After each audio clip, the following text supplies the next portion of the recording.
Voici le numéro 29 de Pâques, des technos, un numéro un petit peu particulier, à effectif réduit. Autant on était nombreux la semaine dernière, autant cette fois on va le faire en duo avec Benoît, avec au programme plein de choses, et on va parler beaucoup images et photographie en particulier.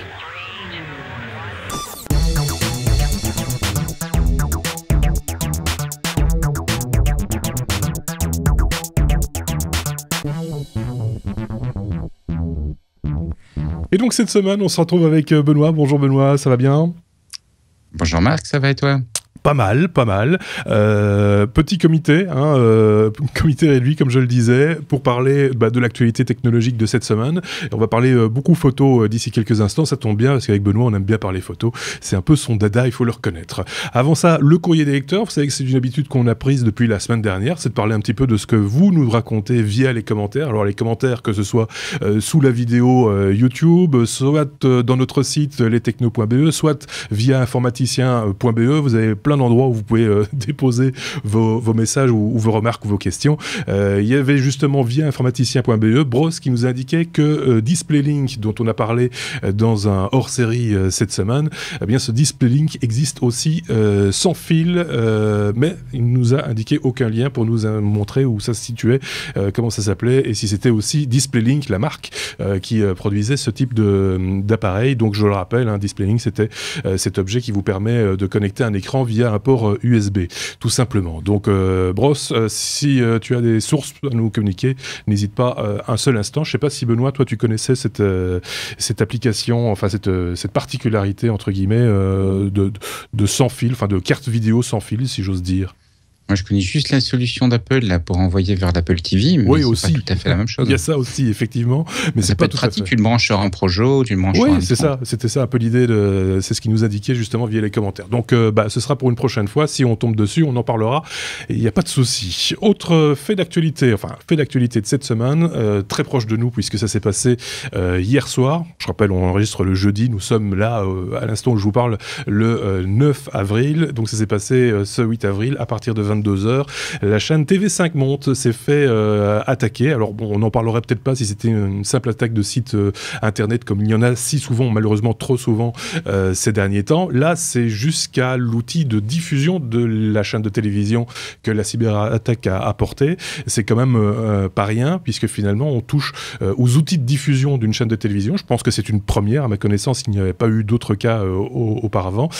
Ça pose bien des questions sur la sécurité des médias, d'une part, et puis sur la sécurité des entreprises de manière beaucoup plus globale d'autre part. Et puis moi, je me suis interrogé quand j'ai vu cette annonce, Benoît, je me suis dit, si demain ces espèces de dingues se jetaient par exemple sur le réseau informatique profond d'un hôpital, jusqu'où ça pourrait porter à conséquence, parce que finalement c'est un petit peu la même chose, c'est l'outil de diffusion d'une chaîne de télévision ou les outils en bloc opératoire d'un médecin, finalement techniquement, on y arrive à peu près de la même manière. C'est tout aussi compliqué, c'est ça que je veux dire. Je ne sais pas ce que tu en penses, toi, Benoît. Tu as réagi à cette information comme moi. Tu as fait un petit bond sur ta chaise quand même.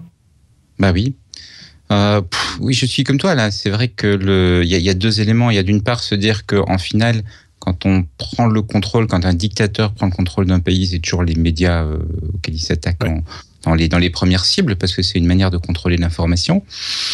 Donc ça fait un petit peu réfléchir, même si fondamentalement, c'est vrai que TV5 Monde, c'est peut-être pas la chaîne la plus regardée. Je sais qu'elle est plus regardée à l'étranger, mais enfin, c'est pas non plus quelque chose qui va nous coûter 2 points de PIB, mais voilà, symboliquement, c'est quand même assez important. Et puis alors, deuxièmement, je relis ça, moi, une actu que j'ai découvert dans la semaine, comme quoi l'armée, et c'est une bonne chose, veut monter une cellule et est en train de recruter pour montrer une cellule anti-cybercriminalité et anti-cyberattaque. Et effectivement, on peut se poser des questions sur la protection de nos infrastructures, parce qu'il y a les hôpitaux, mais il y a les réseaux électriques, il y a plein de choses sensibles. On est devenu très dépendant, et c'est globalement une bonne chose, parce que ça nous a ouvert plein de possibilités, mais on est devenu très dépendant du numérique. Nous, on est geek, on le sait bien, mais des tas de sujets non geeks sont touchés aussi. Donc, c'est vrai qu'une attaque informatique aurait peut avoir des grosses conséquences. Alors on peut se poser, c'est une attaque très concentrée sur les réseaux sociaux d'une part. Il n'y a pas de tenants et aboutissants entre les différentes attaques. C'est plusieurs attaques en fait. Les réseaux sociaux, dénicher le mot de passe. Bon, ça, on sait que finalement c'est pas très très compliqué. Il y a tellement de gens responsables des réseaux sociaux dans une chaîne de télévision qu'il suffit d'en dénicher un qui soit un petit peu qui a un cheval de Troie sur sa machine. Bon, on peut facilement remonter comme ça et retrouver un mot de passe, que ce soit Twitter ou Facebook. On sait que c'est pas la première fois que ça arrive. Pareil pour un site internet, on a beau s'armer, se sécuriser, on pourra faire tout ce qu'on voudra, on est toujours en dessous de ce qu'un hacker est capable de faire. Il n'a que ça à faire, lui, c'est hacker. Donc vous, par contre, vous avez autre chose à faire. Donc c'est toujours la même problématique, c'est les moyens à mettre sur la protection d'un site internet. À un moment donné, il faut stopper parce que sinon ça coûte trop cher. Et puis après, il y a je le disais, la diffusion, les outils de la chaîne de télévision. Alors là, c'est plus problématique parce que je connais un petit peu la façon dont les chaînes de télévision fonctionnent, et en général il n'y a pas de lien entre l'outil de diffusion et Internet, même pas un lien physique, ou en tout cas c'est vraiment bien bétonné, c'est vraiment parce que c'est effectivement la partie sensible de l'entreprise, c'est avec ça qu'une chaîne de télévision vit, donc c'est quelque chose à ne pas mettre en péril, et donc là on pourrait s'interroger de savoir s'il n'y a pas eu des complicités intérieures ou volontaires ou involontaires, une fois de plus, donc voilà, c'est à suivre évidemment. À l'instant où on enregistre ce podcast, apparemment l'attaque serait toujours en cours. Alors est-ce que c'est sur les réseaux sociaux, sur les sites web ou l'outil de diffusion, ça ne sait pas. En tout cas, TV5 Monde et les 11 chaînes de TV5 ont repris leur activité dans le courant de cet après-midi, et il y aura certainement des suites parce qu'apparemment il y a enquête, etc. Donc encore une fois, une affaire à suivre, mon bon Benoît. On passe à la suite. C'est encore moi qui vais tenir le crachoir. Vas-y.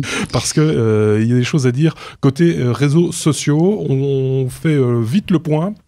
Alors, peut-être que vous vous en êtes rendu compte. Benoît, toi, tu t'en es rendu compte à l'usage, en quelque sorte. C'est cette possibilité récente maintenant de commenter nos retweets sur Twitter.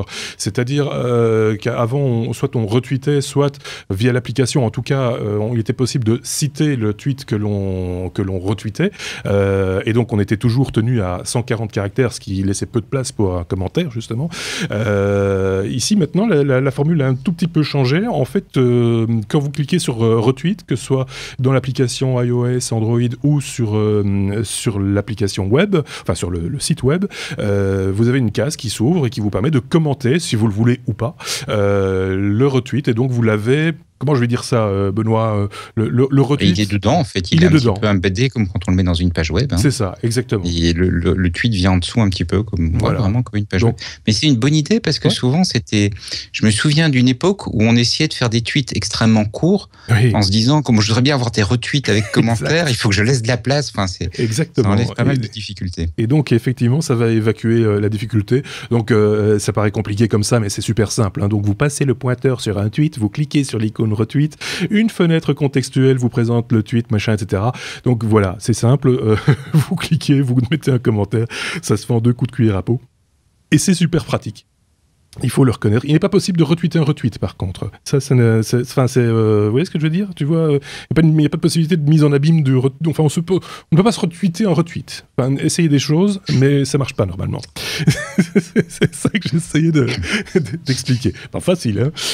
Non, on reste dans le domaine des réseaux sociaux avec Facebook qui lance une version web de Messenger.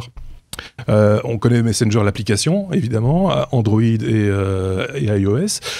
Certains aiment bien ça quand il s'agit de discuter, surtout les jeunes, d'avoir une application chat un petit peu comme on l'a connu, nous les vieux, il y a longtemps, et d'être dans un univers qui n'est pas parasité par autre chose. Parce que moi, en général, je suis parasité par les messages qui tombent un petit peu n'importe quand. Les jeunes sont parasités par les informations, etc., etc. Donc, ils veulent leur univers à eux. Ça s'appelle Messenger. C'est tout simple. C'est exactement, mais alors exactement, la même interface que l'application mobile que vous retrouvez sous tablette. Donc, on retrouve exactement ces jeunes là où ils sont. Donc, il n'y a aucun souci. On y accède assez facilement, parce qu'ils ont quand même trouvé le moyen de nous coller une URL simplifiée. C'est très simple, c'est messenger.com. tout simplement. Si je ne dis pas de bêtises, parce que je vais quand même vérifier si je dis pas une couillonnade. C'est effectivement www.messenger.com/login pour se loguer effectivement, et vous retrouverez exactement votre chat comme vous l'avez laissé. Je sais pas moi si j'en aurai un usage. Benoît, je sais pas non plus s'il aura un usage de. Je suis pas très très fan pour être franc. Mais moi non plus. Moi ça m'énerve plus qu'autre chose. En fait, ces histoires de discussion instantanée. Quand j'étais plus jeune, ça je dis pas, mais là. Non, m'intéresse moins. Dernier point, LinkedIn qui rachète lynda.com. Alors lynda.com, c'est un site qui diffuse des cours, des formations par le biais de petites vidéos en ligne, qui a une grosse collection de vidéos dans tous les domaines, que ce soit par exemple les langues, la photographie. Enfin, c'est très très vaste. Il y en a un petit peu pour tous les goûts. Si vous avez envie de vous former à certaines applications, par exemple, il y a également des cours à cet endroit-là. Il y en a qui sont gratuites, il y en a qui sont payantes. Enfin, voilà. Donc, comment est-ce que lynda.com va être intégré à LinkedIn? Ça, je ne peux pas encore vous le dire. Je n'ai pas encore creusé la question, mais on en reparlera nécessairement dès qu'on voit quelque chose qui fristouille de ce côté-là. Toi, tu ne connaissais pas Lynda? C'est assez étonnant, d'ailleurs, Benoît. Mais en fait, quand tu me l'as décrit, quand tu m'as dit le nom, j'ai pas tout de suite reconnu, mais après, quand tu me l'as décrit, si, je pense que je connais le site. J'ai pas la mémoire des noms, moi. Oui, c'est ça. Mais c'est assez sympa, et quand on cherche un tuto bien foutu, c'est un des endroits par lesquels je pense qu'il faut aller jeter un petit coup d'œil. C'est dans ce genre de site qu'on trouve pas mal de tutos également sur la photographie. Et on vient justement, comme ça, rejoindre Benoît pour parler images. On veut parler images au sens large, on ne veut pas parler que photographie. Il y a aussi de la vidéo qui s'en vient. Avec, ça on peut peut-être le dire, c'est en marge de ce que tu vas nous expliquer là, mais il y a le NAM qui débarque, qui s'ouvre ces jours-ci. Je pense que c'est le 11. Le NAB Show. Le NAB, j'avais le NAM en tête parce qu'il s'est fermé il n'y a pas longtemps.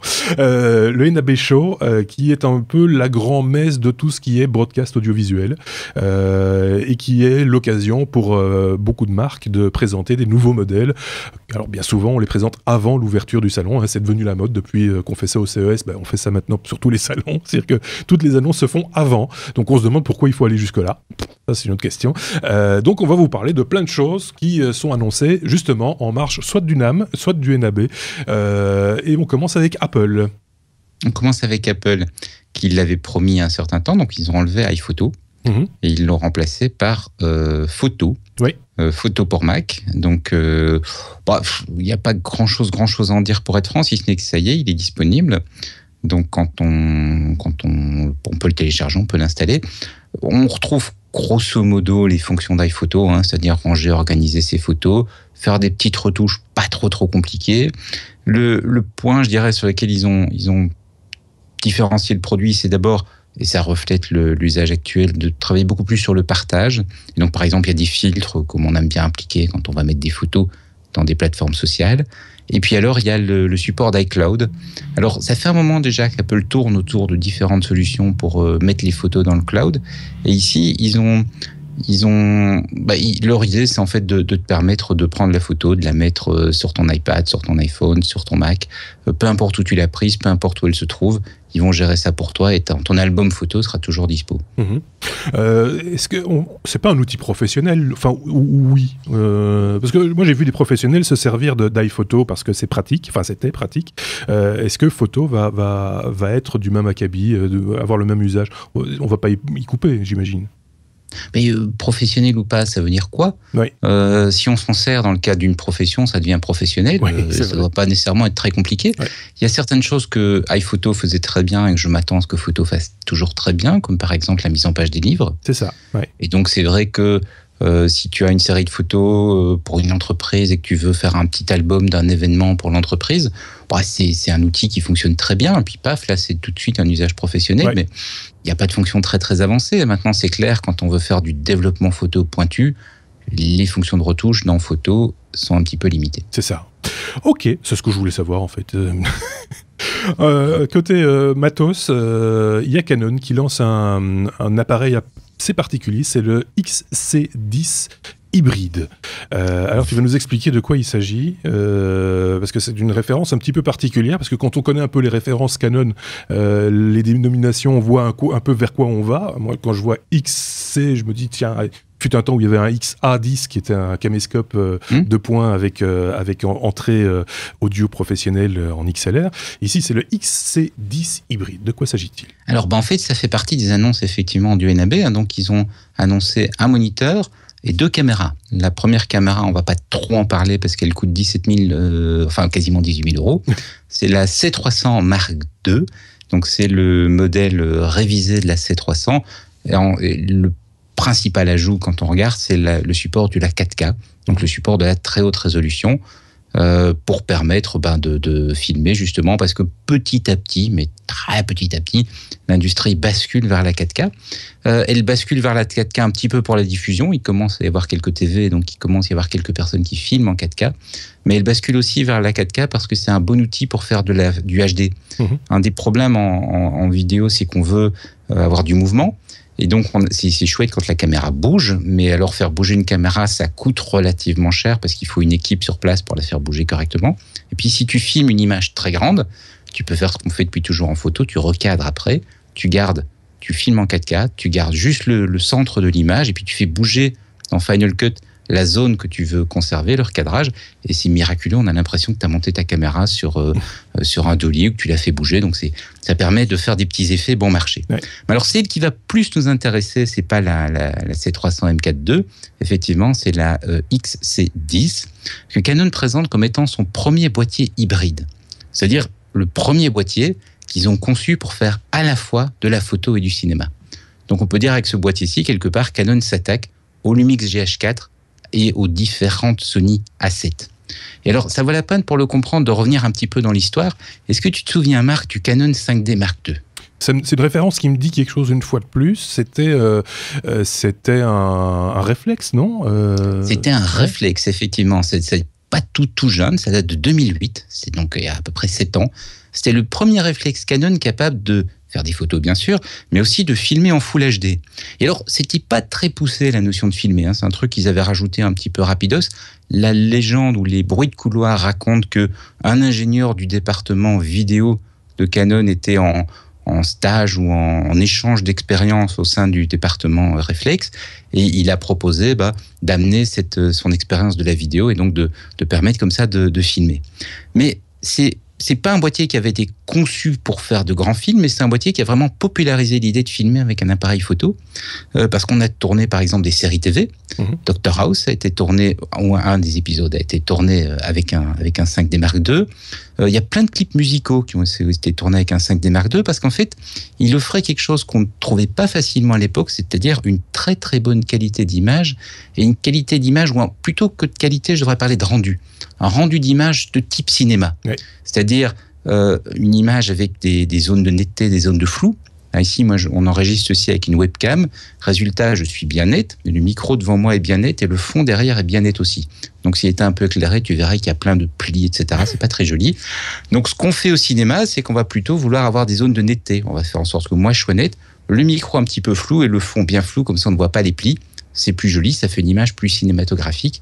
Et c'est une des choses, justement, qu'on pouvait faire assez facilement avec le 5D Mark II, parce qu'il avait un très grand capteur, parce qu'il y avait toutes les optiques Canon qui sont vraiment prévues pour ça, parce que c'est un effet en photo qu'on utilise beaucoup.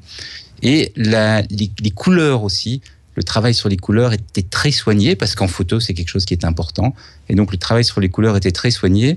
Et du coup, ça donnait une image qui n'était pas une image TV, mais qui était vraiment plutôt une image cinéma. Et ça plaisait bien.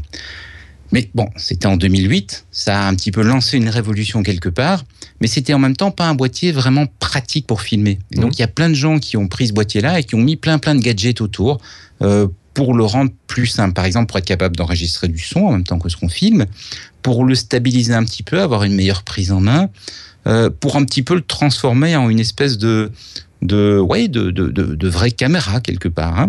Il y avait des produits dans tous les genres pour mieux gérer l'exposition. Bref, il y avait plein de produits. Et puis aussi, c'est important, quand on arrivait avec son 5D Mark II devant le client, il disait attends, j'ai le même, tu vas vraiment filmer, et tu me demandes combien pour filmer ça? Oui.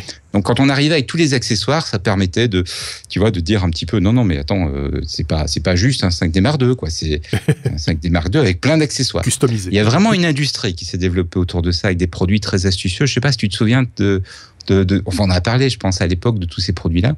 Oui, il y avait comment on appelle, les espèces de poignées, mais ça existe toujours, hein. On utilise encore beaucoup ça, parce que je connais encore des gens qui filment avec ce type d'appareil, qui ont besoin d'un support externe, parce que c'est pas un appareil photo, c'est pas vraiment le format qu'on attend pour filmer, pour être bien stable en tournage. Donc il existe encore toutes sortes d'accessoires, des harnais, des choses qui permettent de tenir l'appareil, mais aussi les accessoires qui vont avec, le micro canon, la prise XLR qui va bien, le matériel HF éventuellement, de l'éclairage, hein, pourquoi pas, effectivement, tout ça, c'est des choses qui existent maintenant. Le temps passe, mon bon ami, depuis plus de 7-8 ans maintenant, voilà. Ça évolue.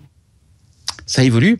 Alors à l'époque, Canon, il n'a pas trop compris ce qui lui arrivait. Il était content. Ils vendaient des 5D Mark II, ils sont pas trop pleins, mais ils n'ont pas franchement compris ce qui leur arrivait. Ils n'ont pas franchement compris cette idée de prendre un appareil photo pour filmer en même temps. Et donc, ce qu'ils en ont fait un peu bêtement, ils ont tiré une gamme de caméras de cinéma, dont la C300 que j'évoquais tout à l'heure, qui viennent de renouveler. C'est-à-dire qu'ils ont pris leur boîtier, ils ont pris leur technologie, et puis ils y ont rajouté autour l'ergonomie d'une caméra de cinéma. Et puis tant qu'ils étaient, ils ont mis le prix d'une caméra de cinéma. Je disais tout à l'heure, presque 18 000 €. Ouais.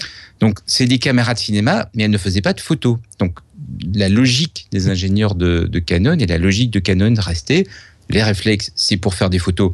Ça filme un petit peu, mais c'est une mauvaise idée. Et on a des caméras de cinéma, c'est pas pour faire des photos, c'est pour faire du cinéma. Et donc, deux produits vraiment différents. Ouais. Et là, effectivement, avec cette nouvelle référence, avec le XC10, ils viennent avec un produit qui présente comme étant un hybride, c'est-à-dire vraiment un produit conçu pour faire photo et cinéma, ou photo et vidéo.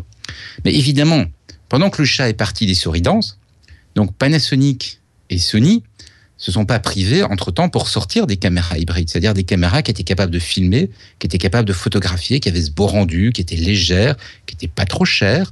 Dans la gamme Panasonic, ça a donné le Lumix GH2, le Lumix GH3, le Lumix GH4, le LX100 avec un capteur micro 4 tiers, donc un capteur un peu plus petit que ce qu'il y avait sur le Canon 5D Mark II, mais quand même bien, donc avec de beaux effets, de beaux rendus d'image.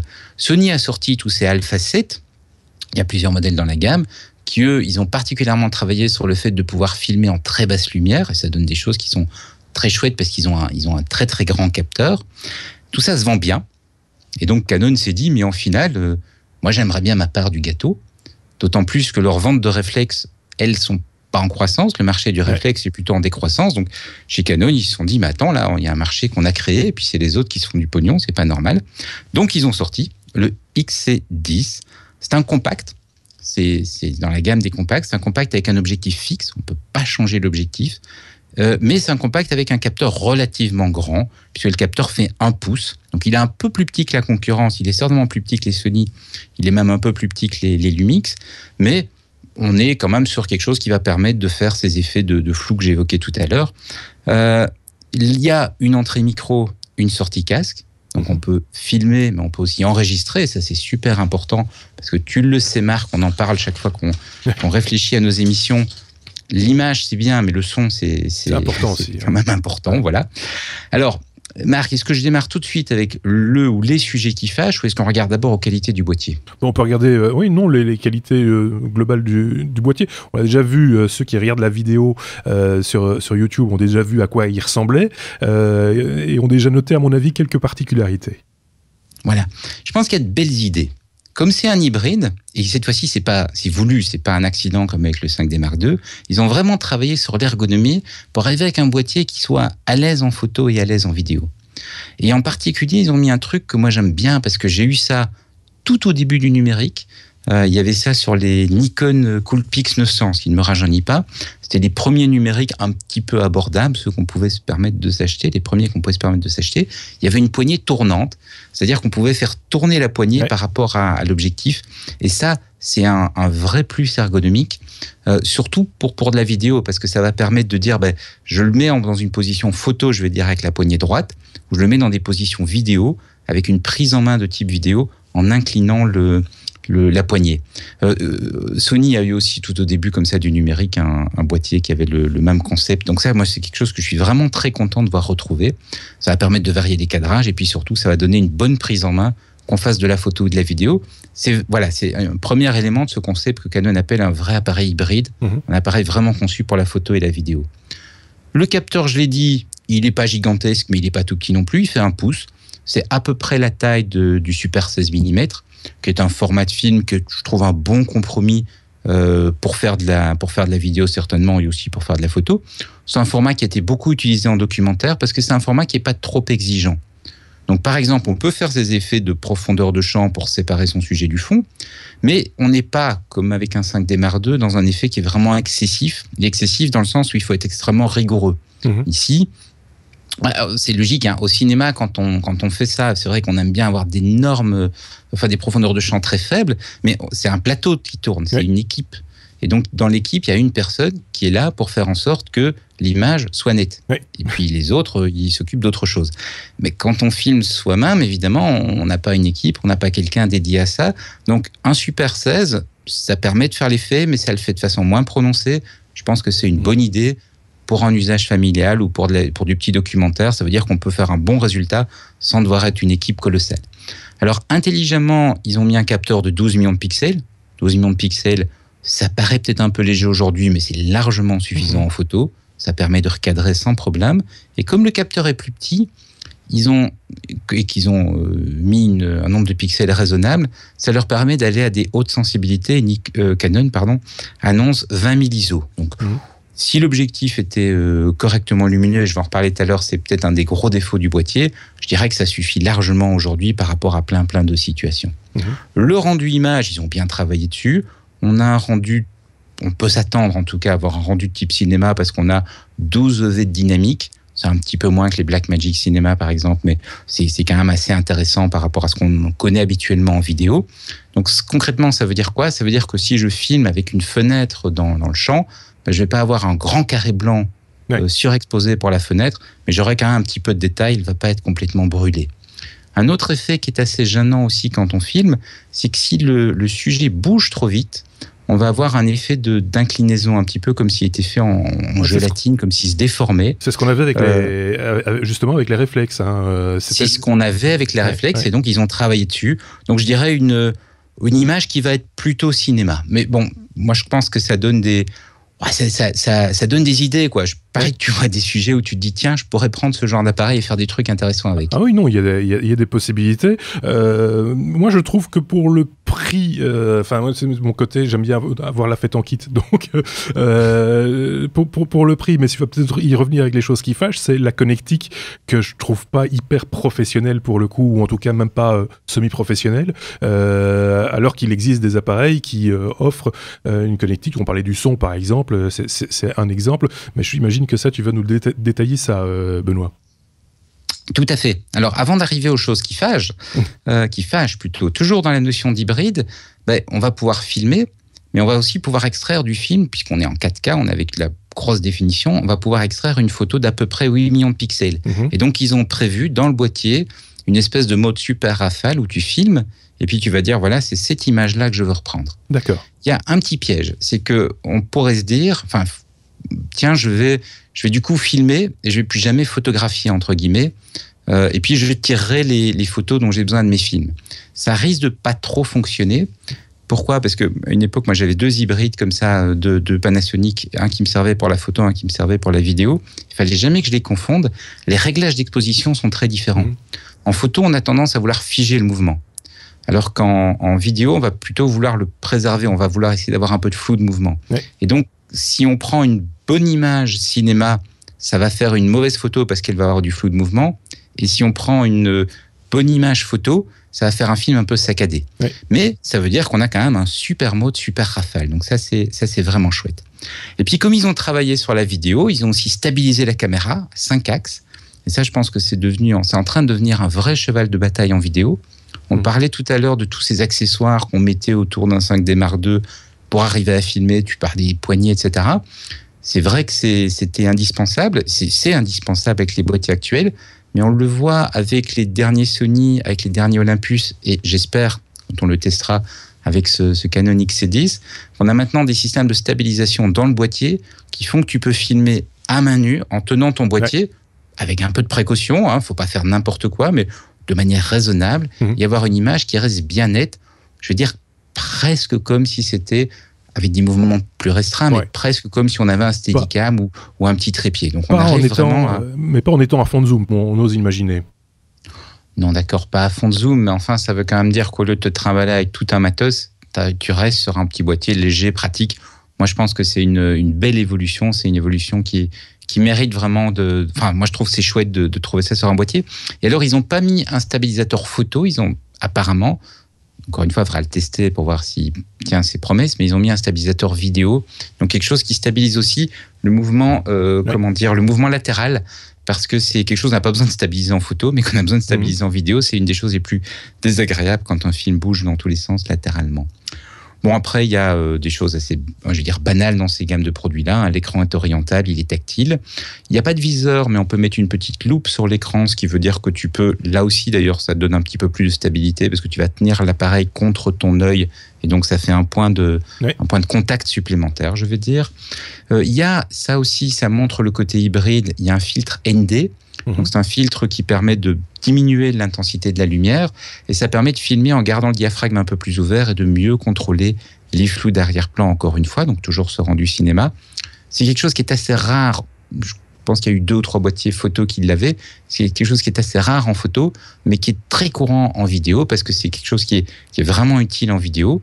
Et donc, de nouveau, on voit le côté hybride. Hein. Ils n'ont pas fait un boîtier photo avec une fonction vidéo un petit peu bâclée dessus, mais c'est vraiment pensé pour faire de la photo et de la vidéo. Après, on a les trucs tout à fait classiques comme le Wi-Fi pour pouvoir partager, contrôler à distance, etc. Et on arrive au point qui fâche. Voilà. Parce qu'il y en a. Parce qu'il y en a. Il y en a quelques-uns. Moi, je parlais de la connectique il y a quelques instants. J'imagine que ça fait partie des différents points, mais ça ne doit pas être le seul, à mon avis. En fait, fondamentalement, le point qui fâche, et c'est un problème récurrent dans tous les produits japonais, c'est la segmentation du marché. Et au départ, c'est largement un problème de distribution. Il y a beaucoup de ventes qui se font dans des magasins d'électronique et le vendeur, il n'est pas toujours le plus compétent parce que c'est le même bonhomme qui vend les télés, les appareils photo, les ordinateurs, les machines à lessiver. Et donc, il ne peut pas être bon en tout. Il est peut-être bon en machine à lessiver, mais il n'est pas toujours très bon en photo vidéo.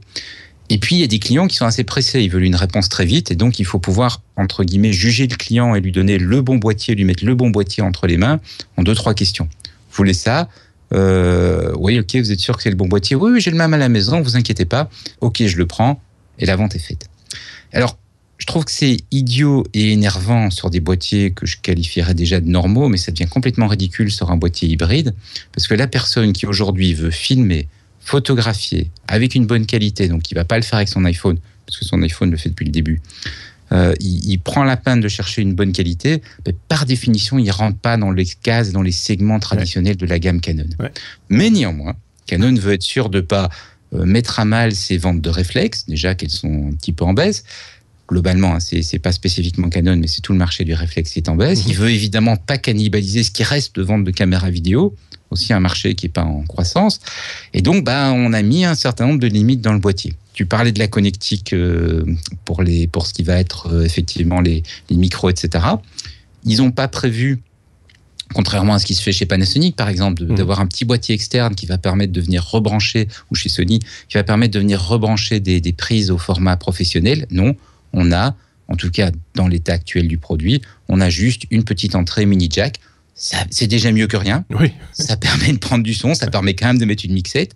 Il faudra voir la qualité du circuit derrière, qui est peut-être à la limite plus important que la connectique si on veut vraiment pinailler. Mais c'est vrai que c'est un petit peu décevant. Et moi, ce qui me déçoit le plus, c'est l'objectif.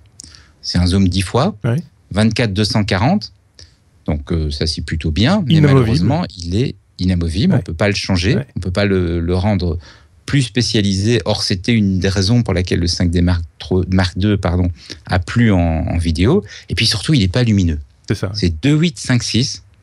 Alors, à Las Vegas, là où ils font le NAB, c'est très bien. Mais en Belgique, où on n'a pas de soleil, je trouve que c'est un petit peu dommage. Donc, voilà. Mais la logique, c'est un segment différent. Tu veux des objectifs interchangeables, tu t'achètes un réflexe. Mais ils savent pas filmer. Ah ben c'est pas grave, tu prends la C300 en 18 000 euros.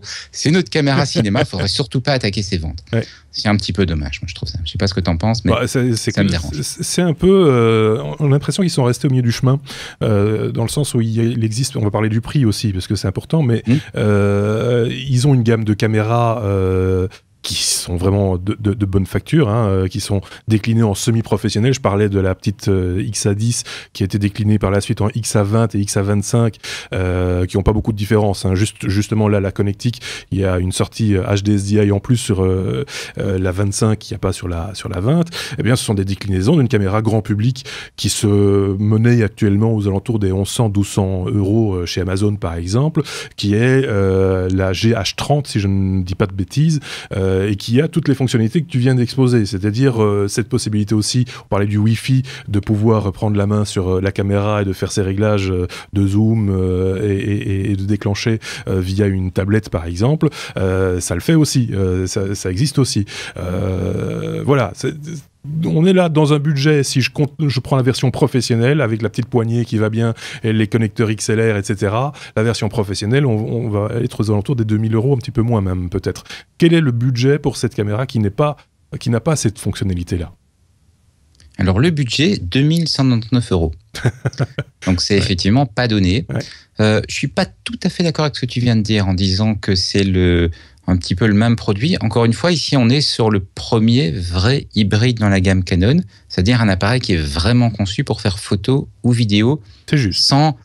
C'est quelque chose qu'on ne sait pas faire avec les caméras vidéo que tu viens de citer, ou pas le faire de façon satisfaisante en photo. On est d'accord. Donc, c'est ça son point de différenciation. Mais on est sur ce que je disais, quoi. Les caméras en question, c'est un segment séparé. Il faut pas faire du mal à ces ventes-là.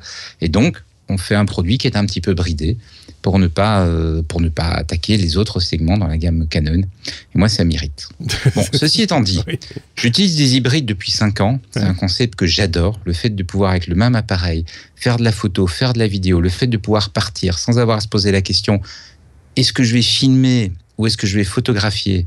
Mais en arrivant sur place, de se dire « ah, ici, là, je le sens, il y a de l'action, il y a du mouvement, je vais filmer. » Ou au contraire, en arrivant, en se disant « je vais filmer » et puis se rendre compte que bah non, c'est un sujet que j'ai plutôt envie de photographier. Donc, pouvoir faire de l'image sans avoir à réfléchir avant ce qu'on va pouvoir emmener. Et le faire avec intelligence, parce que malgré les défauts qu'on vient de relever, il y a un certain nombre de choses qui sont bien pensées, en tout cas sur le papier. On n'a pas encore eu l'occasion de la tester, elle vient d'être annoncée.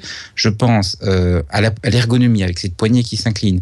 Je pense à la loupe pour l'écran. Je pense au filtre ND. Je pense à la stabilisation. Tout ça, c'est des choses que, si on veut filmer avec les autres hybrides, les Pana ou les Sony, bah, il faut les mettre à côté dans le sac. Donc, il faut prévoir des choses, et parfois assez lourdes. Hein, le stabilisateur, c'est assez encombrant. Donc, le fait de ne pas avoir besoin de tous ces accessoires, ça fait quelque chose de plus pratique, de plus léger. Et ça veut dire aussi qu'il ne faut pas les acheter. Donc, je pense qu'il faut en tenir compte quand on évalue le prix. Donc, globalement, moi, je trouve qu'il y a beaucoup de bonnes idées dans ce boîtier. Alors, on le verra en juin, puisqu'il sera disponible en Belgique, normalement en juin 2015. D'accord. Je vais faire peut-être une parenthèse sur... tu as beaucoup parlé de la stabilisation, qui est un point essentiel au jour d'aujourd'hui. Quand on fait de la vidéo, on ne supporte plus une image qui bouge, comme tu l'expliquais. La taille du capteur, et je fais un amalgame entre les deux, parce que c'est quelque chose qu'on rencontre régulièrement, c'est qu'il est encore possible a posteriori, en post-production, dans certains outils tels que Final Cut ou, par exemple, Premiere, de restabiliser l'image, mais il faut qu'elle soit plus grande que ce qu'on va utiliser réellement. Parce que sinon, vous allez avoir des bords noirs qui partent dans tous les sens. Tu vois de quoi je parle, Benoît? Je vois bien de quoi tu parles. C'est plutôt... Ça peut rattraper un coup perdu, enfin, un truc qui est un petit peu... qui est un peu loupé. Ça peut le récupérer le cas échéant. Moi, j'ai vu des trucs qui étaient réalisés, qui étaient plutôt pas mal, hein. Alors, il y a quand même 2 limites. D'abord, si tu as un long film, c'est l'horreur à traiter. Oui, on est d'accord. C'est super long. Donc, c'est vraiment du rattrapage, comme tu le dis. Oui. Et l'intérêt de la stabilisation intégrée, c'est que c'est pas du rattrapage, c'est du quotidien. Oui. Et malgré tout, tu peux avoir des artefacts qui apparaissent notamment avec les roulis. Donc, il faut quand même que l'image soit pas... Enfin, ça peut rattraper le coup, mais il faut vraiment le voir comme si j'ai eu un problème, je vais me rattraper là-dessus. ça vaut quand même mieux de prévoir une autre solution. Et encore une fois, c'est en ça que je trouve que la proposition de Canon, elle est intelligente sur ce plan-là. Il y a des caméras qui le font d'elles-mêmes. Hein. Je pense qu'il y a Sony qui a sorti un modèle tout à fait récemment, qui a un capteur un petit peu plus grand que la définition globale et qui fait justement la stabilisation sur les bords qu'on ne voit pas, en fait, et de manière numérique en interne. Alors après, est-ce que ça fonctionne bien, est-ce que ça fonctionne moins bien? Ça, c'est un autre problème. On vous avait dit qu'on serait très photo dans ce numéro 29 et on n'a pas fini de l'être, hein, Benoît. Est-ce que tu avais encore un truc à rajouter sur cet appareil-là ou non? Non, c'est bon. D'accord. Je pense qu'on a fait le tour. On a vraiment bien fait le tour, je pense bien, oui. On va passer à la suite. On l'attend maintenant. Maintenant, on l'attend. On voudrait bien la palper. On parlait de Lens Flipper. Ah non, on va d'abord parler d'un drone, pardon. Troisième du nom. Le Phantom s'en vient avec une version Pro. Le Phantom s'en vient avec deux versions, la version Pro et la version Advance, en version 3. Donc, c'est le Phantom 3 Pro ou Advance. C'est DJI qui lance ça. DJI, c'est le leader du drone. Et c'est un produit qui est un peu différent de ce qu'il faisait d'habitude, parce que habituellement sur le drone, ce qu'on fait, c'est qu'on achète un drone, on achète une GoPro, on met les deux ensemble et on va filmer. Et là, ils ont intégré la caméra dans le drone. C'est ça. Donc ça veut dire qu'on a moins de connectique à gérer, on a moins de problèmes, et ça veut dire que le logiciel qui sert à piloter le drone te fait également un retour d'image en temps réel. Le principe, c'est en fait, si vous avez l'image, vous le voyez, il y en a sur la télécommande, on va pouvoir placer son iPad ou son iPhone, et on va voir comme ça, en temps réel, sur l'écran, ce que le drone est en train de filmer, en 720p, donc une résolution un petit peu plus basse. Sans avoir installé de logiciel, sans avoir installé de câble, sans avoir à faire quoi que ce soit de compliqué comme dans les solutions actuelles. Et ça veut dire qu'on peut directement envoyer l'image sur YouTube. Et donc ça, je trouve que c'est une belle idée. Et encore une fois, ça veut dire aussi que ce sera plus simple à faire, plus simple à mettre en œuvre. Alors, deux versions, je disais, la professionnelle et l'Advance. La professionnelle, elle fait de la 4K, et l'Advance, elle fait du Full HD, 1080p. C'est là, apparemment, la seule différence. DJI met en avant la facilité de vol, le fait que c'est assez simple à mettre en œuvre, etc., etc. Ça, c'est pas nouveau, dans le sens où c'est quelque chose qu'ils mettent en avant depuis un certain temps avec leurs différents drones. Donc, il y a par exemple des fonctions de retour automatique, si jamais le drone se perd. Il y a des fonctions qui essaient de le faire se poser sans faire trop de dégâts si jamais il y a un problème de batterie. Voilà, ce sont des choses qui existaient déjà, qui sont importantes, mais qui font pas partie de la nouveauté. Là, du coup, on n'a pas le choix de la caméra non plus. Il faut reconnaître que certains préfèrent avoir le choix de la caméra et avoir tous les petits emmerdements que tu expliquais qui ont été réglés par ce nouveau modèle. C'est un vrai choix là. Maintenant, on choisit plus seulement le drone, on choisit la caméra qui va avec. Oui, mais ça, c'est comme toujours. C'est-à-dire que soit tu veux une solution intégrée et ça fonctionne, et qui te donne satisfaction et tu acceptes les limites de la solution intégrée, soit tu veux faire ta machine toi-même. Quand j'étais plus jeune, j'aimais bien fabriquer mes PC moi-même. Ça fait quelques années maintenant que j'achète des Mac parce que j'aime bien une solution tout intégrée qui fonctionne avec le cloud, où tout fonctionne sans se poser de questions et où je peux du coup me consacrer à des choses plus créatives, à des choses où je pense que j'ai plus de valeur ajoutée. Et je pense que là, je dis pas qu'ils sont à ce niveau de sophistication-là, mais je pense que c'est un peu le même raisonnement. Un produit tout intégré, ça veut dire que tu peux te concentrer sur filmer au lieu d'avoir à te concentrer sur les aspects vraiment techniques. On va parler là, du coup, de tout à fait autre chose. Ça s'appelle, c'est le Lens Flipper de Going. C'est vraiment pour ceux qui tirent plus vite que le rhombre, quoi. En gros, c'est un petit peu ça l'idée, quoi. Alors, ça résout un vrai problème quand on utilise un appareil à objectif interchangeable. Un réflexe, et ils sont en train d'annoncer en fait les produits pour les optiques hybrides.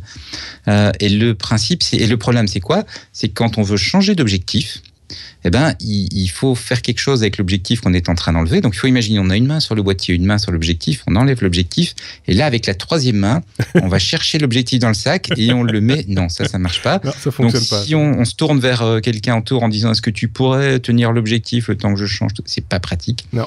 Et là, ils ont inventé c'est simplement deux baïonnettes d'objectifs qui sont montés dos à dos. Et le principe, c'est que donc on en enlève un, on vient le monter sur la baïonnette libre et on prend l'autre objectif et on le démonte ça va mieux quand on va voir la vidéo. Oui, bien sûr. Et puis après, on le remonte sur le boîtier et ça élimine la difficulté. Pour être tout à fait complet, cette baïonnette fille, on va appeler ça comme ça, elle est reliée à un cordon, enfin une lanière que l'on porte en sac à main, quoi, en gros, ou en ceinture, pourquoi pas, éventuellement. C'est vrai qu'avec la vidéo, ça va mieux. C'est pas facile. Leica avait un truc un petit peu comme ça il y a très très longtemps. Où ils avaient un petit accessoire qu'on montait sous un Leica, mais évidemment un Leica c'est cher. Ouais. Et alors ça permettait de venir monter l'objectif le temps qu'on fasse le changement. Mais enfin bon, ici c'est un produit un petit peu plus générique. Moi j'ai vu des choses un petit peu comparables, mais plutôt ceinture, qui permettaient d'avoir autour de la ceinture des différents types d'objectifs et de simplement en venant placer, là on bouge l'appareil par contre et on vient le placer sur l'objectif. C'est un petit peu rock'n'roll aussi, hein, il faut bien le reconnaître. Ça on ne rendra pas les choses beaucoup plus pratiques que ce qu'elles ne sont jusqu'à présent. On change encore une fois de sujet, mais on reste dans la photo avec Small HD qui lance un moniteur Full HD de 5 pouces. 5 pouces, c'est-à-dire grosso modo la taille d'un iPhone 6. Ouais. Il est Full HD, 1080p, donc la résolution est vraiment énorme. Et ben voilà, c'est à peu près tout ce qu'il y a à dire. Il faut imaginer un écran de téléphone haute résolution. C'est à peu près cette taille-là. Au lieu d'avoir tout l'OS du téléphone et toute la logique derrière, il y a 2 connecteurs pour le HDMI ou pour le SDI, donc pour venir le brancher sur la caméra. Et puis ça permet et puis des batteries évidemment, des espaces pour mettre les batteries. Mm-hmm. Et puis ça permet simplement de voir l'image que la caméra est en train de filmer, mais de la voir avec une certaine distance. Donc on n'est pas ça va servir par exemple quand on a mis sa caméra sur un stabilisateur. D'accord. Parce que si on la met par exemple sur un rail pour la faire se déplacer, c'est pas toujours simple d'aller voir l'écran qui est derrière, surtout s'il n'est pas inclinable, modulable, etc. Mm-hmm. Donc là, on va pouvoir mettre l'écran, le déporter, le mettre à un endroit où il va rester fixe alors que la caméra est en train de bouger. C'est des outils qui sont pas, je veux dire, totalement indispensables, mais qui peuvent être pratiques. C'est aussi très pratique si on se filme soi-même. Par exemple pour des podcasts, oui. Ça permet d'avoir un retour. Donc on met la caméra on met l'écran sur la caméra et puis comme ça on a le retour, on se voit. Je confirme, c'est plutôt pratique. Ça n'enregistre pas par contre. Hein. N'enregistre pas. Donc la nouveauté ici, c'est vraiment la très haute résolution et la taille. D'accord. Avec les batteries, enfin le système d'accroche de batterie classique qui va bien. En général, c'est assez standard. On peut rentrer dans les détails aussi. Mais c'est des batteries Canon. Voilà, c'est ça, c'est dans le genre. Ça coûte combien ? L'élément, je veux dire, c'est pas un produit dont tout le monde a besoin, mais les gens qui en ont besoin seront contents de savoir qu'il y a maintenant une version Full HD aussi petite et aussi légère. Et on sait combien ça coûte ? Non. Ça va venir plus tard. Alors, ce qu'ils ont fait aussi, c'est qu'ils en ont profité pour monter un viseur dessus, c'est-à-dire qu'il y a la possibilité d'installer un petit viseur optionnel. D'accord. Et donc, on va pouvoir l'utiliser, donc soit comme l'écran que je décrivais tout à l'heure, soit si on utilise un de ces grosses cages dont on évoquait tout à l'heure quand on parlait de film avec un réflexe, eh bien, on va pouvoir le mettre pour faire un viseur déporté. D'accord. Je disais que ça n'enregistre pas non plus parce que moi, je pense à une autre gamme d'appareils. Oui, c'est ça, qui a un écran tactile et qui permet également d'enregistrer sur un SSD, par exemple, qui est bien pratique aussi, mais ça ne doit pas être le même budget, effectivement. C'est pas les mêmes budgets, puis ça répond à notre besoin. Là, c'est pas juste pour avoir un retour d'image, mais c'est pour pouvoir dire, par exemple, je suis pas très satisfait de la qualité de l'enregistrement de mon boîtier, ou ne serait-ce que, par exemple, il y a des limites de temps. En Europe, la plupart des appareils photo limitent le film à 30 minutes, enfin, une seconde de moins que 30 minutes. Et là, comme ça permet de dépasser cette limite-là. Tout à fait. Alors, on va changer de sujet, mais j'ai perdu T'as perdu ta conduite ? J'ai perdu un peu ma conduite. Ah, voilà. Tourner un film avec votre appareil portable, c'est le titre d'un livre à télécharger et c'est gratuit et c'est sur Internet. Et ça, c'est le titre d'un livre à télécharger, effectivement. C'est Benoît Labourdette qui a édité ce livre, qui a écrit plutôt ce livre il y a quelques années maintenant. Si vous l'ouvrez, si vous le regardez, donc l'idée c'est comme le livre n'est plus disponible en librairie, il l'a mis en téléchargement en PDF, c'est gentil de sa part, c'est gratuit. Ça vaut la peine de le télécharger dans le sens où il faut faire la part des choses quand on lit ce livre. Il n'y a pas, il n'y a pas énormément de... Enfin, il y a beaucoup d'informations techniques qui sont dépassées. Par exemple, ça parle de tourner en VGA. On est loin de là bien sûr. Ouais. Mais par contre, tout ce qui va concerner comment organiser son tournage, les interviews qu'il a fait de réalisateurs qui travaillent avec des caméras, c'est vraiment intéressant. Ouais. Et ça reste tout à fait d'actualité. C'est une somme, hein. Quand on regarde le sommaire, il y a de quoi faire, il y a de l'information. Pour faire le tri effectivement de ce qui est obsolète, par exemple, il cite quelques modèles d'appareils qu'on ne trouvera plus dans le commerce, ou alors ce sont des collectors. Malgré tout, les informations, elles, restent sur le plan photographique, restent vraiment bonnes et à prendre si vous avez l'ambition de faire votre propre cinéma avec votre appareil portable. On va parler d'un appareil que moi j'aime bien. J'ai une certaine tendresse d'ailleurs pour la marque en question, parce qu'ils font des produits vraiment créatifs et à portée de tout le monde, parce que pas très cher et de bonne facture malgré tout. C'est Zoom. Zoom qui nous a habitués à des enregistreurs portables, le H4n étant le plus célèbre d'entre eux, par exemple, et qui depuis quelque temps s'est lancé dans la vidéo, Benoît, avec différents types d'appareils. Et là, ils nous font une surprise, c'est qu'ils sortent un appareil, je ne vais pas dire ultime, mais qui s'inscrit bien dans la gamme actuelle de chez Zoom. Voilà, c'est le Zoom Q8. Comme les stations d'essence. Ça n'a rien à voir. Et donc, ça n'a rien à voir, absolument rien à voir. Et donc, le principe, c'est quoi ? En fait, Zoom, tu l'as dit, c'est un fabricant au départ de matériel audio. Et donc, il fait le chemin inverse d'autres fabricants qui faisaient de la photo et puis qui se rajoutent de l'audio et du son et de la mobilité. Ils font le chemin inverse, c'est-à-dire qu'ils rajoutent l'image.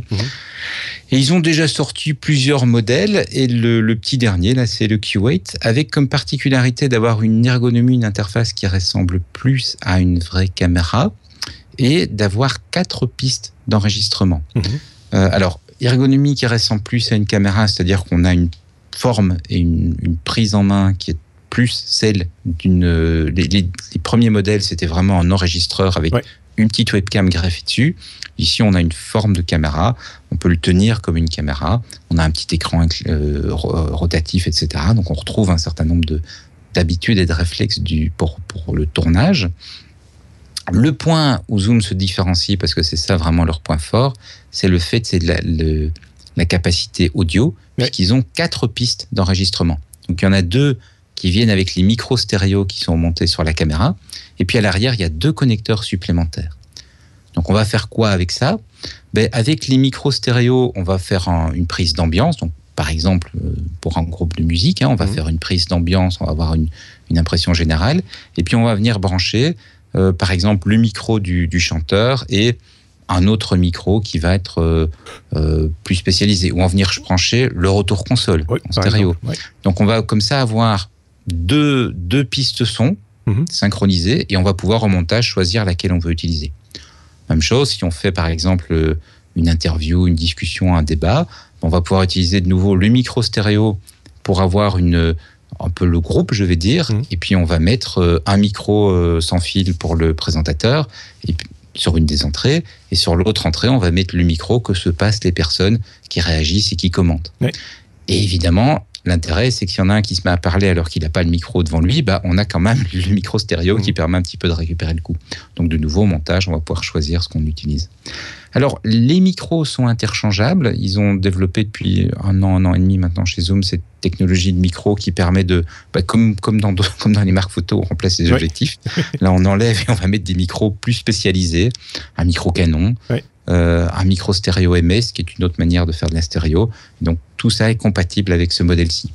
La grosse faiblesse du produit... Ça, c'est important de le dire, c'est que ce sont les mêmes micros. C'est-à-dire que si vous avez déjà, par exemple, le H6 ou le H5 qui utilisent cette gamme de microphones, que vous avez vos micros, il ne faut pas en refaire l'acquisition.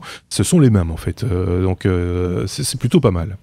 Moi, j'avais un petit peu peur qu'ils nous fassent un sale coup dans le dos en proposant le même concept, mais avec des micros différents, tu vois, avec une connectique différente. Non, ils sont très sensibles, en fait, chez Zoom, au côté rapport qualité-prix.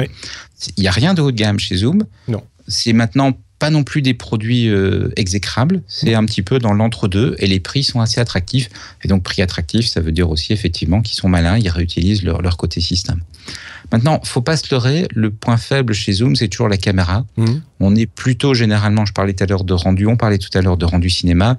Ici, on est plutôt quand même généralement sur des rendus webcam. C'est un très grand angle. Alors, un très grand angle, c'est bien quand on veut filmer, par exemple, un groupe qui répète. Ça permet d'avoir tout le monde. c'est moins pratique pour pas mal d'autres situations de tournage. Oui. Donc voilà, c'est le petit point. Alors ils font pas du Full HD, ils font de la 3K, c'est-à-dire un petit peu plus de résolution que 3K ou 3 mégas. Enfin, c'est un petit peu au-dessus de la résolution du Full HD. Mais et donc ça va permettre de faire un tout petit recadrage. Par exemple, oui. On y revient chaque fois hein, quand on parle de ces produits Zoom. Effectivement, c'est des gens qui ont l'habitude de faire du son. Moi, j'aime bien la démarche que ce soit des gens qui font du son qui imposent de l'image, dans le sens où ils gardent à l'esprit l'idée quand même que le son c'est important pour des produits qui sont très entrée de gamme, très accessible, qui va, là en l'occurrence celui-là, il va intéresser bon nombre de podcasteurs ou de vidéastes amateurs ou de youtubeurs qui n'ont pas de très très gros budget, mais qui ont des idées, parce que ça permet vraiment de faire des choses avec des idées. On peut donner le prix, hein, Benoît, c'est pas très cher, hein, ce truc-là. On pourrait le donner, mais j'ai oublié de le noter. Alors moi je l'ai noté parce que c'est très simple. Moi je l'ai vu partout, tenez-vous bien, à 399 € sans frais. C'est le prix indiqué un petit peu partout. Ils sont en précommande pour l'instant parce qu'il n'est pas encore disponible. Il sera livré un petit peu partout aux alentours du 20 de ce mois. 399 € pour une webcam, parce que c'est une webcam, hein, il faut le prendre comme tel. Une webcam. Et on peut le brancher pour faire webcam. Exactement, on peut le brancher sur... le port USB permet deux choses, c'est soit de la brancher en webcam, soit en interface audio, puisqu'elle fait aussi interface audio, donc ne perdez pas au change. Et donc ça permet de faire plein de choses, c'est très modulable entre guillemets. Il y a cette histoire de micro qui va intéresser certainement les plus audiophiles qui vont chercher vraiment la qualité du son avec le micro qui va bien dans telle ou telle situation. Donc voilà, c'est un produit, moi je trouve ça sympathique pour faire du web, pour faire des petites applications, enfin des petites vidéos pour le web. J'ai vu quelques démos, des pré-démos. Alors les démos, il faut toujours voir dans quelles conditions elles sont faites, mais ça semblait sonner plutôt pas mal, avec des gens qui jouent de la guitare, etc., pour écouter un petit peu et regarder un petit peu ce que ça donne à l'image. Moi, ça m'a assez séduit, je dois le reconnaître. C'est l'avantage aussi d'avoir 4 pistes, hein. C'est-à-dire que souvent le problème, c'est que le pire endroit pour prendre le son, c'est sur la caméra, parce que c'est là où on a les bruits de manipulation. Et puis l'audio, c'est très différent de la vidéo ou de l'image. En vidéo, on peut zoomer pour se rapprocher. En audio, on peut mettre un micro-canon, mais en fait, ça ne rapproche pas vraiment. Non. Et donc, ça reste le pire endroit. Et l'avantage d'avoir 4 pistes, c'est qu'on peut avoir une piste de sauvegarde, je veux dire, ou d'ambiance sur la caméra, et puis venir mettre des micros plus spécialisés qu'on va pouvoir rapprocher de la vraie source de son, et donc avoir un son de bonne qualité. On va quitter le monde de la vidéo, du monde. De tout doucement, parce que l'heure tourne, d'une part. Autre info, quand même, il faut en parler, c'est le rachat probable, plus que probable maintenant, de Dailymotion par Vivendi. Alors il y a toute une histoire autour de Dailymotion. Dailymotion, j'étais assez étonné. Ce site vidéo a été lancé juste un mois après YouTube en 2005. C'est quand même étonnant, hein, quand on voit ce que YouTube est devenu et ce que Dailymotion est resté. Ça laisse un petit peu songeur. Il était question en 2013 de vendre, en tout cas, ça semblait se produire incessamment sous peu. C'était la vente de YouTube, de Dailymotion, pardon, à Yahoo, voilà, je vais y arriver. Le gouvernement français n'a pas voulu parce que Yahoo c'est pas français et qu'il fallait que ça reste la propriété, enfin que ça reste en France, en gros. Et donc là c'est fait, c'est donc Vivendi qui va prendre 80% de la plateforme à son compte. Vivendi qui a quand même pas mal de contenu à mettre en avant. On parlait musique par exemple, mais pas que. Donc ça peut être intéressant. Il faut voir comment ça va se réaliser dans les faits et si ça va vraiment porter Dailymotion qui est un petit peu entre deux eaux pour l'instant. On attend de voir, effectivement. On va peut-être clôturer d'ailleurs, parce que le temps passe tellement que j'ai pas regardé l'heure, mais ça devient un peu massif comme podcast, ce numéro 29. On commence à prendre nos aises. Et on n'est que deux en plus. On va peut-être terminer avec cette bonne nouvelle pour les fans de la série, qu'est... ce fameux Doctor Who. Voilà, effectivement, Doctor Who. Alors, pour fêter les 50 ans de la série, Doctor Who, c'est vrai que chez nous, elle est plutôt connue comme étant... Enfin, elle n'est pas très connue, déjà. C'est plutôt une série un peu culte pour les geeks. Mais en dehors de notre marché, sur les marchés où elle est plus largement disponible, donc évidemment la Grande-Bretagne, mais aussi les marchés anglo-saxons, les pays du Commonwealth, C'est une série qui est beaucoup plus grand public. Et la grande nouvelle, c'est que la BBC a décidé de vendre un set pour fêter les 50 ans de Doctor Who. Devine où, Marc? Sur BitTorrent. C'est quand même très malin. C'est quand même, voilà, c'est à la fois très malin, et puis c'est aller au-delà de certains tabous. Et comme il l'explique, nos fans en dehors de la Grande-Bretagne, qui aiment bien le Doctor Who, souvent c'est plutôt effectivement des geeks, et donc c'est des gens qui sont sur ces plateformes-là, et donc on va les trouver sur ces plateformes-là. Et c'est très... j'ai travaillé il y a quelques années avec des gens de la BBC, et il y a une mentalité chez eux qui est vraiment de fournir de la valeur au public. Donc ils ont très conscience qu'ils prélèvent une redevance et qu'ils doivent fournir au public anglais de la valeur pour cette redevance. Et fournir de la valeur sur cette redevance, c'est aussi faire en sorte que le produit soit vendu quand on peut le vendre en dehors de l'Angleterre, pour rentrer des sous, pour faire d'autres belles productions. Je ne citerai personne, mais ce serait bien qu'il y ait d'autres TV publics qui aient le même type de raisonnement. Mais voilà. Et donc c'est malin, je trouve. C'est malin. On va trouver les fans là où ils sont. On passe au-delà des grands tabous de l'industrie et on n'hésite pas à aller vendre le produit. La BBC a toujours été innovante. Moi, je trouve que c'est un très beau... Enfin, moi, j'adore Doctor Who, il n'y a pas à dire. C'est assez marrant parce qu'on parle toujours d'une série qui a 10 ans, alors qu'elle en a bien plus que ça. C'est une série qui a été arrêtée à un moment donné. C'est la plus vieille série de science-fiction, effectivement. C'est la première série télévisée qui a eu un générique composé sur des instruments électroniques. Donc il y a plein d'innovations en fait dans ce concept de série, de ce fameux Doctor Who qui voyage dans l'espace et dans le temps, dans son fameux TARDIS. Et là on va pouvoir le dire, si vous connaissez pas, allez sur BitTorrent. Oui, pour une fois, c'est pas illégal. Mais vous pouvez aussi aller sur France 4 parce que France 4 diffuse la 8e nouvelle saison, on va dire actuellement, donc avec le dernier Docteur en date, puisqu'il y a eu 11 Docteurs. Le Docteur, c'est le personnage principal de la série, rappelons-le. Le 11e Docteur en date, eh bien, il est dans cette série, cette 8e saison. Et alors, ce qui est drôle, c'est que le doublage en voix française, c'est un comédien belge qui le réalise. C'est quand même pas mal. C'est un petit peu de Belgique dans Doctor Who aussi. Voilà, je pense qu'on a fait un peu le tour de la question, parce que moi, en plus, mes batteries commencent à tomber en panne. Je n'arrive plus à prendre le contrôle des choses ici. Un petit peu compliqué.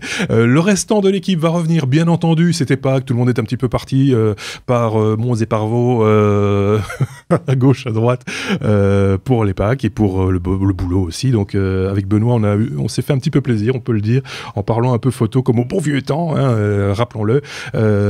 Benoît, c'est monsieur déclencheur du site déclencheur.com qui est figé à l'arrêt depuis maintenant quelques années, comme le temps passe vite, mais qui reste une bonne source d'information parce qu'il y a plein de choses encore intéressantes à y voir qui sont intemporelles et qui méritent le détour. Merci beaucoup Benoît pour ce numéro 29. Merci à toi Marc. Et à très bientôt. À bientôt. Au revoir.